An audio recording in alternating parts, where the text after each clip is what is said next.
রমজান মাসে বলছিস জামা প্যান্ট কিনবি কিছু কিনবে না, বাপের আপনাকে বলছি জামা প্যান্ট কিনতে কিছু দেন। এই কি হলো, তুই রেগে রয়েছিস কেন? তো আরে রমজান মাসে বাপে বলছিস এতবার করে জামা প্যান্ট কিচ্ছু কিন দেয় না।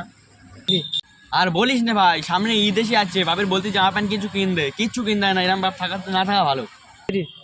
আসলে তোর বাপ রয়েছে বলে তুই কিছু বুঝতে পারছিস না, বুঝলি? তুই বকিস না দিন আর।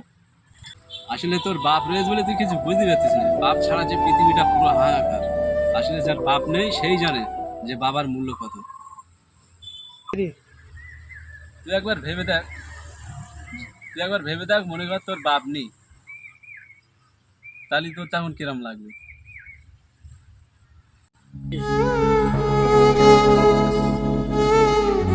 ভাই তুমি ঠিক বলেছো ভাই, আমার ভুলে গেছে, এখন কি করবো বলো দিন। শোন, ভুল যখন করে ফেলেছিস তাহলে বাপের কাছে ক্ষমা চেয়ে লেগে, হ্যাঁ? যে বাপ ভুলে গেছে, আর কোনোদিন এরকম ভুল করবো না। ঠিক আছে ভাই, তাহলে আমি বাড়ি যাই, বাড়ি গিয়ে ক্ষমা টমা চেয়ে চলে যাচ্ছি ভাই। আসসালামু আলাইকুম। ওয়ালাইকুম আসসালাম।